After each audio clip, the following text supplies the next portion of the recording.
Welcome back guys to our YouTube channel. So आज हम lecture 8 के बारे में पढ़ने वाले हैं एथिक्स के। इसमें आज हम पढ़ने वाले हैं इमोशनल इंटेलिजेंस एडमिनिस्ट्रेशन के बारे में, ब्यूरोक्रेसी के बारे में, और उसके बाद हम थिंकर्स के बारे में पढ़ेंगे। थिंकर्स में आज हम सॉक्रेट्स और प्लेटो के बारे में पढ़ने वाले हैं। So let's begin. सबसे पहला जो हमारा टॉपिक है वो है application of emotional intelligence in administration and governance. हम गवर्नेंस में और एडमिनिस्ट्रेशन में इमोशनल इंटेलिजेंस कितने मायने रखती है या नहीं रखती है, तो ये हम आज पढ़ने वाले हैं। This is civil servant. Okay, ये एक सिविल सर्वेंट है। इसके एक साइड गवर्नमेंट है जो पॉलिसी बनाती है, और एक साइड सिटीजन है जहाँ पे एक्शन होता है। यही पॉलिसी जो है वो एक्शन में कन्वर्ट होती है। सिविल सर्वेंट का काम क्या होता है? इस पॉलिसी को इंप्लीमेंट करना। So that is why emotional intelligence became very important, so that जो हमारा सिविल सर्वेंट है जब वो डील कर रहा है गवर्नमेंट के साथ, उसको वहां भी अपने इमोशंस के ऊपर कंट्रोल होना चाहिए, और जब वो सिटीजन के साथ डील कर रहा है तब भी उसको अपने इमोशंस के ऊपर कंट्रोल होना चाहिए। सो दैट इज वाई जो हमारा ईआई को अगर हम यूज करते हैं एडमिनिस्ट्रेशन में, तो हमारी एडमिनिस्ट्रेशन करना की जो एफिशिएंसी है वो काफी इंप्रूव हो जाती है। ओके, गवर्नमेंट क्या चाहिए?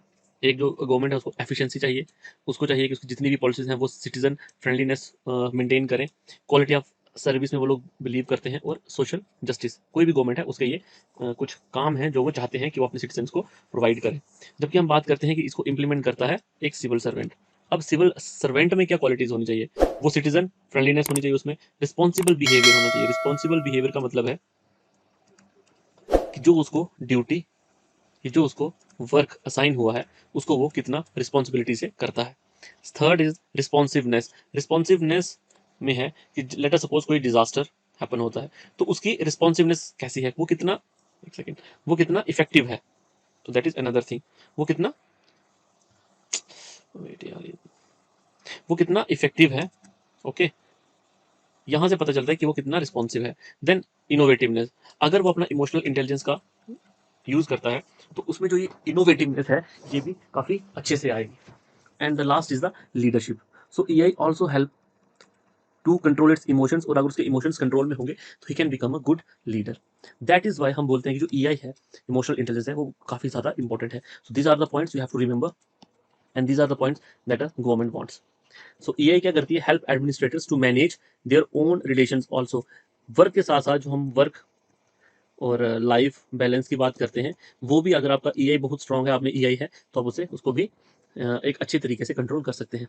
अब इसमें चैलेंजेस क्या क्या आते हैं? अगर हम एडमिनिस्ट्रेशन की बात करें तो एक तो विद इन ऑर्गेनाइजेशन जो कि वो लोग चैलेंज फील करते हैं। For example transfer, promotion, duties, this are all challenges जो कि एक सिविल सर्वेंट फेस करता है एडमिनिस्ट्रेशन में।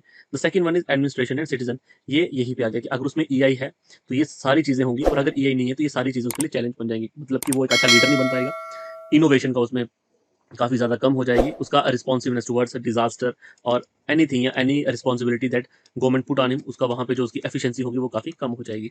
और सॉल्विंग प्रॉब्लम्स इन सोसाइटी, अगर उसमें ईआई नहीं है तो उसको सोसाइटी की जो प्रॉब्लम है उसको सॉल्व करने में काफ़ी इश्यूज आएंगे। ठीक है, यहाँ पे मैं आपको कोई एग्जांपल देके बता सकता हूँ कि इश्यूज कैसे आ सकते हैं। फॉर एग्जांपल, यहाँ पे एक केस हुआ था, एम्बुलेंस एम्बुलेंस का केस था। दैट इज वीवीआईपी मूवमेंट हो रही थी, तो एक चाइल्ड था जो एम्बुलेंस में था, उस एम्बुलेंस को 30 मिनट्स के लिए रोक दिया गया, क्योंकि उस हमें वहां पे वीवीआईपी मूवमेंट करवानी थी। अब देखिए, वीवीआईपी मूवमेंट करवानी थी। सो जो वहां पे पुलिस वाला था, उसने शायद उसमें जो ईआई इमोशनल इंटेलिजेंस का जो भाव था वो बहुत ही कम था, या किस वजह से उसमें उसने इस एम्बुलेंस को रोका और उस बच्चे की मौत होगी। So these are the problems कि जो एडमिनिस्ट्रेशन लेवल पे हम फेस करते हैं अगर हमें ईआई कम है। तो these are all the challenges what government has done to imbibe soft skills. अब हम बात करते हैं कि एडमिनिस्ट्रेशन में हमें ये चीज़ तो पता लगी कि how important is EI, how important is EI, की ईआई कितनी इंपॉर्टेंट है, और उसके लिए गवर्नमेंट क्या क्या करती है। सबसे पहले एथिक्स पेपर की इंट्रोडक्शन हुई इन द ईयर 2013 इन यूपीएससी, और 2020 का जो हमारा पेपर था उसमें जेकेएएस में इसकी इंट्रोडक्शन हुई। Second is sensitive training techniques, जैसे इंडिया टूर करवाया जाता है यूपीएससी वालों को, जेकेएस वालों को भारत दर्शन करवाया जाता है। वो इसीलिए करवाया जाता है कि वो अलग अलग चीज़ों को देखें। जैसे मेंटरिंग होती है, एक्सपीरियंस लोगों को वहाँ पे आते हैं, उनको मेंटर करते हैं एडमिनिस्ट्रेटर्स को।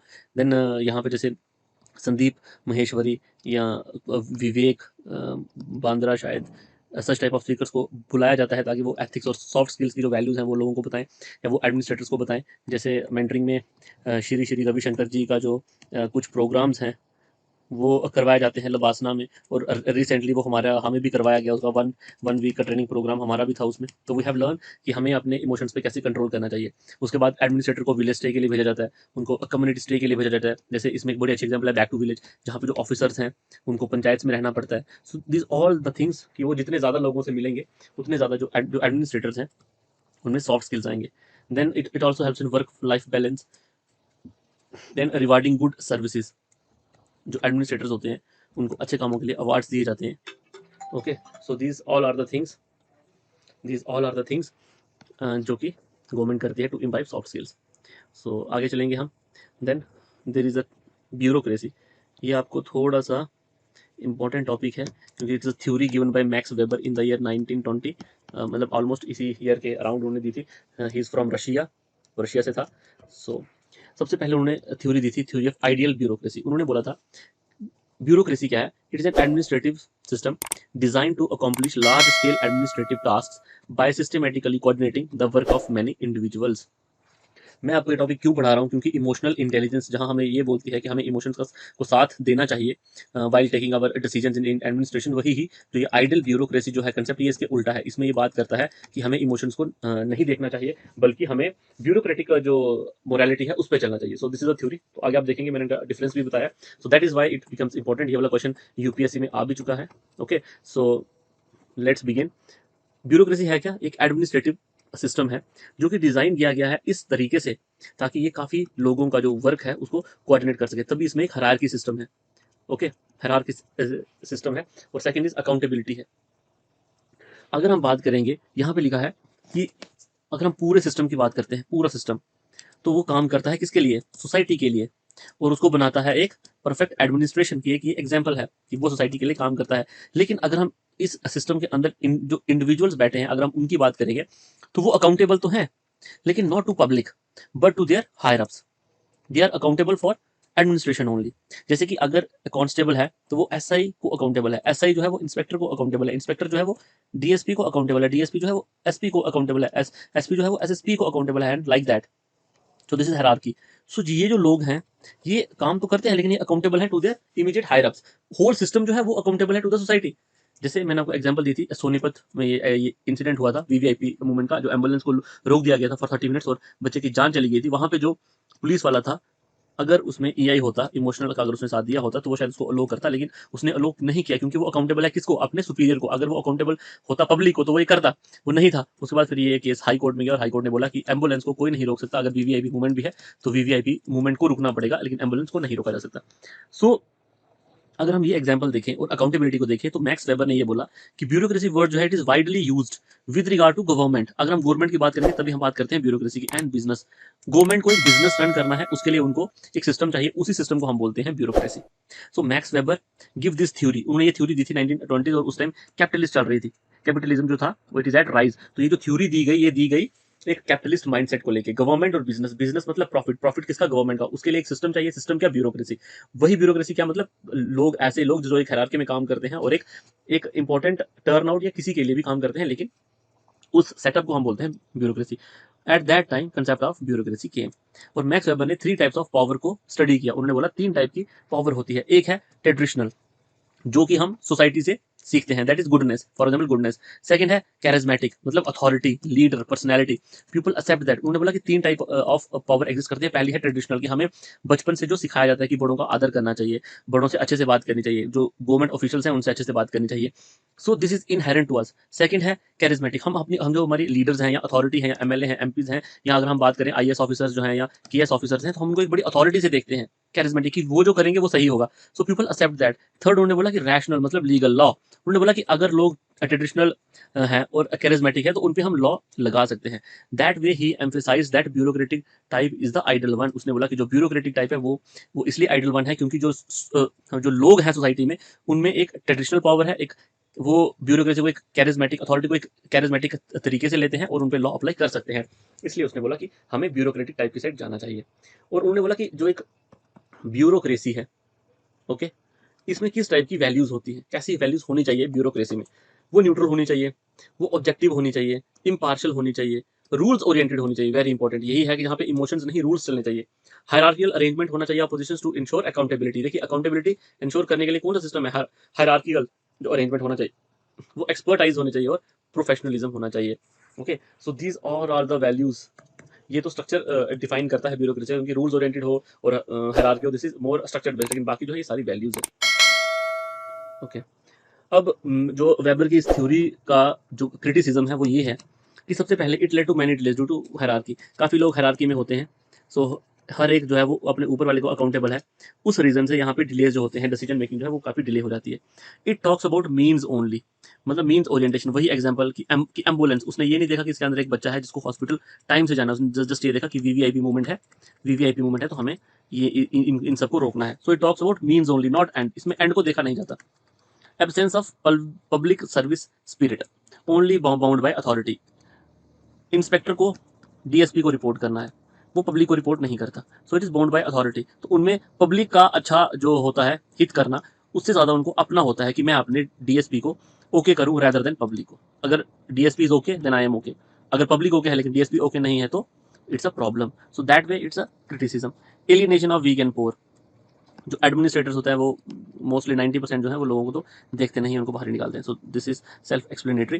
Then there is moral corruption, क्योंकि अगर ये चीज़ हो रही है तो it is only because of moral corruption. उनको लगता है कि दे आर वो किंग हैं, हाँ वो किंग हैं, जबकि वो उनको पता नहीं कि they are public servants. Then there is culture of secrecy. उसने बोला कि दिस इज सीक्रेसी, उन्होंने बोला था कि ब्यूरोक्रेसी में ये चीज़ काफ़ी है कि आपको सीक्रेसी मेंटेन करनी है, बट इट एस्टैब्लिशेस हेजेमनी, ये आपकी हेजेमनी एस्टैब्लिश कर देती है। So these are some of the criticism. अगर हम बात करें मैक्स वेबर, क्योंकि इनकी जो थ्योरी थी वो 1920 में आई, और जो इमोशनल इंटेलिजेंस है इट केम्स इन 1990, मतलब करीबन 70 ईयर्स का फर्क है, लेकिन फिर भी इसमें बिल्कुल इमोशंस की बात नहीं की। इमोशंस आर इरेशनल, इमोशंस को बिल्कुल ही खत्म कर दिया, बट यहाँ पे emotions are rational. Emotion should be eliminated, उन्होंने बोला इमोशन को एलिमिनेट करो, उन्होंने बोला नहीं, हमें इमोशंस को मैनेज करना चाहिए। फॉर एग्जाम्पल डी ह्यूमनाइजेशन, उन्होंने बोला जब इमोशंस होंगे नहीं तो उसमें ह्यूमन कैरेक्टर होगा ही नहीं। ओके, उसमें ह्यूमन कैरेक्टर नहीं होगा, सो that way, but EI says it has to be managed. Dehumanized was suitable for maintaining stability. They have to say कि अगर हमें स्टेबिलिटी मेंटेन करनी है तो हमें dehumanized होना पड़ेगा। बट ये जो बोलते हैं वो ये बोलते हैं कि it's there is a need for innovation. वो कहते हैं कि अगर आप में इमोशंस हैं तो इट लीड्स टू इनोवेशन, और ये कैपिटलिस्ट माइंडसेट को लेके बनाएगी और ये सोशल वेलफेयर को लेके बनाएगी। ओके, सो दैट वे ये जो दो टॉपिक्स थे हमारे वो कंप्लीट होते हैं। अभी हम मूव ऑन करेंगे to the next, and that is thinkers. Thinkers में पहले हम वेस्टर्न थिंकर्स की बात करेंगे। मैं आपको ज़्यादा थिंकर्स नहीं पढ़ाऊंगा, दो चार जो इंपॉर्टेंट थिंकर्स हैं वो मैं आपको पढ़ाऊंगा, लेकिन जो नोट्स होंगे, नोट्स में आपको मैक्सिमम थिंकर्स मिल जाएंगे, तो आप उनको वहाँ से पढ़ सकते हो, क्योंकि ये फिलोसफी है तो इसमें ठीक है, इट्स ओके, आपको पढ़ना चाहिए, लेकिन अगर आपको खुद भी पढ़ोगे तो आपको समझ आ जाएगी। तो पहले हम बात करते हैं थिंकर्स की। जो इंपॉर्टेंट थिंकर्स है वो मैं आपको सारे पढ़ाऊंगा। The important one is Socrates ethics. Greek philosophy, philosophy का मीनिंग है दर्शन, दर्शन का मीनिंग है जो आपकी सराउंडिंग में जो आप देखते हो और उसके बेस्ड आप परसेप्शन करते हो कि आपका फ्यूचर कैसा होगा, उसी को बोलते हैं फिलोसफी। तो फिलोसफी की शुरुआत हुई 600 BC इन ग्रीक, और फिलोसफी का believe to be from Thales philosophy. Thales जो थे, जो उनकी फिलोसफी थी, वहां से इसका जन्म को माना जाता है। एज पर सॉक्रेट्स, जो एथिक्स है उसको 3 हिस्सों में डिवाइड किया गया है, pre Socratic era, Socratic era और पोस्ट सॉक्रेटिक एरा। तो पहले हम बात करते हैं प्री सॉक्रेटिक। इसमें एक वर्ड था सॉफिस्ट आर मोस्ट इंपॉर्टेंट। इन्होंने बोला सॉफिस्ट जो है वो सबसे इंपॉर्टेंट है। अब ये कौन लोग थे sophist? These are the people who believe in extreme subjectivity. Subjectivity का मतलब है established moral principles in line with those of the powerful. उन्होंने बोला जो पावरफुल है वही जो बनाएगा प्रिंसिपल वही सही है। For example, justice is the interest of the mighty. Justice जो है it is the interest of the mighty, मतलब माइटी जैसा चाहेगा वो वैसा जस्टिस देगा। सो this is the thinking before Socrates. Okay, तो उन लोगों को बोला गया सॉफिस्ट। अगर हम सॉक्रेटिक एरा की बात करें तो उसमें सॉक्रेट्स थे, प्लेटो थे, एरिस्टोटल थे, सेरेमोनिक एंड सिनिक ट्रेडिशंस की वहां पे बात होती थी। और पोस्ट सॉक्रेटिक एरा में बात हुई एपिक्यूरियनिज्म और स्टोइक्स आर इंपॉर्टेंट। हम आगे देखेंगे ये क्या है, लेकिन अभी हम चलते हैं प्री सॉक्रेटिक एरा की तरफ। सो आपको समझ आया होगा कि प्री सॉक्रेटिक एरा में क्या होता था। जो माइटी ने बोला, जो किंग ने बोला, जो उसका ओपिनियन है वही ओपिनियन बन जाता था पूरी सोसाइटी का। Okay, so that is the pre Socratic era. जब सॉक्रेट्स आए तो उन्होंने क्या क्या कंसेप्ट लिए? उन्होंने सबसे पहले बोला डायलेक्ट, वार्तालाप होना चाहिए। जो जब कोई वार्तालाप होगा तो वहां पे क्वेश्चंस आएंगे, उसका अगर आप उसका आंसर दे देते हो देन इट्स ओके, अगर आप नहीं दे पाते तो वो चीज गलत है। उन्होंने बोला वो बिलीव करते थे life after death which reflects in life itself. इसका मीनिंग ये है कि वो ये कहते थे कि मैं बिलीव करता हूँ मरण और जीवन में, कि मरने के बाद भी जीवन है, लेकिन उनका बोलना ये था कि वो इसी लाइफ में हो जाता है। कैसे होता है? एग्जाम्पल से वो ये बोलते थे कि अगर कोई ऐसा इंसान है जो बड़ा चोरी चिकारी और डकैती करता है, लेकिन जब उसको एक दिन उसको एक साधु मिलते हैं और साधु उसको बोलते हैं कि ये सब गलत है, जब तुम अगले अपने मरने के बाद आगे जाओगे तो तुम एक जानवर का शरीर पाओगे। तो वो उसी अगले ही दिन से वो एक महात्मा महात्मा बन जाता है। तो वो कहते थे कि यही चेंज है, ये लाइफ की आपकी डेथ होगी और ये आपका नई नई लाइफ आपकी शुरू होगी। तो वो इसमें बिलीव करते थे। ओके, तो आई थिंक आपको ये चीज समझ आ गई होगी। और उसके बाद वो क्या बोलते थे, teaching on moral and religious elements are philosophical insights. वो ये कहते थे कि हमें मॉरल और जो हमारे रिलीजियस जो जो एलिमेंट्स है उसके बेसिस पे हमें टीचिंग देनी चाहिए। He is mainly concern with good and evil. वो ये बोलते थे कि हमें गुड और इवल का पता होना चाहिए, कॉन्शियस अपनी अंतरात्मा, और मॉरल वर्च्यूज कि आपकी गुण क्या है, आपके मॉरल वर्च्यूज क्या है। Moral virtues are rooted in practical wisdom और नॉलेज। वो ये मानते थे कि जो जो वर्च्यूज आपके हैं वो आपकी नॉलेज में इम्बाइब है। तो उनका सबसे बड़ा इंपॉर्टेंट ये था कि नॉलेज इज वर्चू, नॉलेज ही गुण है। अगर आपके पास नॉलेज है तो आपके पास वर्चू है, आप अच्छे इंसान है। और उन्होंने कंसेप्ट दिया ऑब्जेक्टिविटी का, universal thing is the only ideal. वो कहते थे ऑब्जेक्टिविटी, ऑब्जेक्टिविटी मतलब यूनिवर्सल, अगर ये चीज एक्सेप्ट है तभी ये सही है, नहीं तो ये गलत है। वो कहते थे he who knows what good is will do good. जो ये जानेगा कि व्हाट गुड इज वही अच्छा कर पाएगा। Moral conscience is not only the moral sentiment but it is the responsibility before God. वो ये बोलते थे कि जो आपकी अंतर आत्मा है ये सिर्फ आपका एक मॉरल सेंटिमेंट नहीं है, ये आपकी रिस्पॉन्सिबिलिटी है बिफोर गॉड कि आप अच्छा करो। अगर आपकी कॉन्शियस बोलती है कि you have to do good then you must do good, ये उनकी बोला जाता था। और वो कहते थे कि जो अल्टीमेट ईवल है इंसान का वो है अनएग्जामिन्ड लाइफ। मतलब कि एक ऐसी लाइफ जो अनएग्जामिन्ड है, इसका मतलब है कि एक ऐसी लाइफ जिसमें लोग अपने आप को इंट्रोस्पेक्ट नहीं करते। I mean to say people must recognise their his या हर इग्नोरेंस। उसको पता होना चाहिए कि वो अगर वो कुछ किसी चीज को लेके इग्नोरेंट है तो उसको ये चीज माननी भी चाहिए। अगर वो चीज ये चीज नहीं मान रहा, वो अपने आप को इंट्रोस्पेक्ट नहीं कर रहा, तो वो एक अनएग्जामिन्ड लाइफ है। क्योंकि उसमें ना ही नॉलेज है, उसमें ना ही मॉरल वैल्यू है, और ना ही उसमें कोई ऑब्जेक्टिविटी है। वो अपनी लाइफ जो है वो पूरी की पूरी सब्जेक्टिविटी पे जी रहा है। Okay, no evil comes to a good man in life और इन डेथ। वो कहते थे कि कोई भी इवल नहीं आ सकता to a good man in life और इन डेथ। अगर एक अच्छा इंसान है उसकी लाइफ में या उसके मरने के बाद उसमें इवल आ ही नहीं सकता। सो दिस इज द सॉक्रेट्स। इसमें मेन चीज जो ये है, उन्होंने बोला कि नॉलेज इज वर्चू। लेकिन इसके बाद आए प्लाटो। प्लाटो ने थोड़ा सा मॉडिफिकेशन किया। अब हम इसको देखेंगे। सॉक्रेट्स ने एक चीज और भी बोली थी कि don't take anything for granted. कोई भी चीज आपको फॉर ग्रांटेड नहीं लेनी है। मतलब इनका जो होल यही था कि आपको नॉलेज होना काफी जरूरी है चीजों के बारे में। और व्हाट प्लाटो सेज, उसने बोला कि sin and virtue are determined by feelings not by intellect. उन्होंने बोला कि ऐसा पॉसिबल है कि नॉलेज इज वर्चू, ये बात तो बहुत अच्छी है, लेकिन देर इज एवरी पॉसिबिलिटी कि बीइंग नॉलेजेबल आप you can be bad. For example हम यहाँ पे महाभारत की एग्जाम्पल लेते हैं, दुर्योधन और अर्जुन। दुर्योधन और अर्जुन का जो गुरु थे द्रोणाचार्य, वो दोनों के गुरु थे, लेकिन ये गुड करेक्टर है और ये बैड करेक्टर है। सो उसने बोला कि it's your sin and virtue जो है वो डिटरमाइन होते हैं आपकी फीलिंग्स से, आपके इमोशन से, ना कि आपके इंटेलेक्ट से। सो जहां उन्होंने बोला कि नॉलेज इज वर्च्यू, यहाँ इन्होंने उसमें थोड़ी सी मॉडिफिकेशन की। सेकंड, वहां पे बात होती थी कि ओपिनियन जो है उसकी बात की जाती थी कि जिसके पास नॉलेज है उसका ओपिनियन भी अच्छा होगा। उसका ओपिनियन अच्छा क्या, उसका ओपिनियन को उन्होंने ऑब्जेक्टिफाई कर दिया था कि मतलब आपका, देखिए सबसे पहले थे सोफिस्ट। इन्होंने बोला कि जो पावरफुल है उसी का ओपिनियन चलेगा। उसके बाद है सॉक्रेट्स। सॉक्रेट्स ने बोला जिसके पास नॉलेज है उसका ओपिनियन ऑब्जेक्टिफाइड किया उन्होंने। लेकिन प्लाटो ने बोला कि नहीं, ओपिनियन इज ऑलवेज इंडिविजुअल और या सब्जेक्टिव। उन्होंने बोला even perception is also individual और सब्जेक्टिव। उन्होंने बोला ये दोनों चीजें जो है this is subjective, this can not be objective. Okay, अब उनकी क्या थी फिलोसफी, वो कहते थे it talks about souls, human souls और बॉडी। वो कहते थे ये दोनों चीजें अलग हैं। वो कहते थे जो इवल्स हैं they are in body and real evil is your body, therefore human always trying to liberate। और वो कहते थे कि only liberation can make a person happy and his ethics are called eudaimonistic ethics, that is well being और happy life। वो कहते थे कि इस बॉडी से जब आप लिबरेट हो जाओगे only then you are happy। so this is the whole fund of Plato। उन्होंने क्या बोला, हम थोड़ा आगे देखेंगे इसको। उन्होंने बोला टू क्रिएट परफेक्शन। उन्होंने बोला कोई भी चीज परफेक्ट नहीं है, हमें हर चीज जो है वो ऑलमोस्ट परफेक्ट है। तो अगर हमें उसे परफेक्ट बनाना है तो विजडम इज रिक्वायर्ड। देयरफॉर इन्होंने ये बोला कि एट द टॉप होते हैं फिलोसफर्स, क्योंकि दे हैव विजडम। कोई भी अगर आपको किंगडम चलाना है सो आपकी रिक्वायरमेंट है कि उसके टॉप पे फिलोसफर होने चाहिए, क्योंकि उनके पास विजडम होती है। And this is the greatest virtue. इसको उन्होंने ग्रेटेस्ट वर्चू माना। उन्होंने एग्जाम्पल दी फ्लॉर्स की कि अगर हमारे पास रोज है, लिली है, काफी फ्लॉर्स हैं, लेकिन इनमें से परफेक्ट कौन सा है ये सिर्फ एक वाइज मैन ही बता सकता है। ये सिर्फ वही बता सकता है जिसमें विजडम हो, क्योंकि उसको पता है कि कोई भी चीज परफेक्ट नहीं है। सो अगर कोई भी फूल है वो उसको एक परफेक्शन की तरफ लेके जा सकता है। Keep wise man above all. उन्होंने बोला कोई भी अगर वाइज मैन है उसमें दो वर्चूज होती हैं, लव फॉर द सोल और ब्यूटी। लव का मतलब है एक ऐसी एक ऐसा लव जो कि सोल के लिए हो, ना कि बॉडी के लिए, आत्मा का मिलन, ना कि जिस्म का मिलन। और ब्यूटी की उन्होंने बात की, जैसे साउंड ऑफ बर्ड अचीविंग। वो कहते हैं कि देखिए जो वाइज मैन होगा ना, अगर सुबह पक्षी जो भी अपने मधुर गाने गाते हैं सुबह सुबह, वो उनको बोलेगा कि वाह कि कितनी मधुर आवाज है। वही अगर कोई वाइज मैन नहीं होगा तो वो बोलेगा वाह कितना ही बेकार गा रहे हैं। तो ये है कि परसेप्शन किसी चीज को लेने की, उसको हम बोलते हैं ब्यूटी। और लव हो गया फॉर द सोल। अब वो कहते हैं कि सोल में ये जो लव और ब्यूटी है ये हम कैसे डेवलप कर सकते हैं। इट इज डेवलप्ड बाय एक तो लर्निंग मतलब नॉलेज एंड रैशनल थिंकिंग, एक समान सोचना। ओके, नो बायसनेस, कोई बायसनेस नहीं होनी चाहिए। According to him cardinal virtue के बारे में वो बात करते हैं। वो कहते हैं कि 4 cardinal virtues that are necessary for a happy life. वो कहते हैं कि देखिए मेन ये थोड़े तो इनका था हैप्पी लाइफ। उन्होंने बोला कि अगर आपको हैप्पी लाइफ स्पेंड करनी है तो आप में ये 4 कार्डिनल वर्चूज होनी चाहिए। कौन कौन सी? Prudence means right reason in action. Right reason in action का मतलब है कि कोई भी एक्शन करने के लिए आपके पास रीजन जो है वो राइट होना चाहिए। सेकंड इज टेम्परेंस, टेम्परेंस मतलब कि सेल्फ रेगुलेशन, अपने आप पे कंट्रोल, टेम्पर को कंट्रोल करना है। Then third is courage, bravery to do justice, चाहे कुछ भी गलत हो लेकिन आपके पास इतनी ब्रेवरी होनी चाहिए कि आप जस्टिस दे सको। और अगर बस ये 3 चीजें हैं तो last one is the justice, आपको जस्टिस जो है वो सर्व करना ही करना है।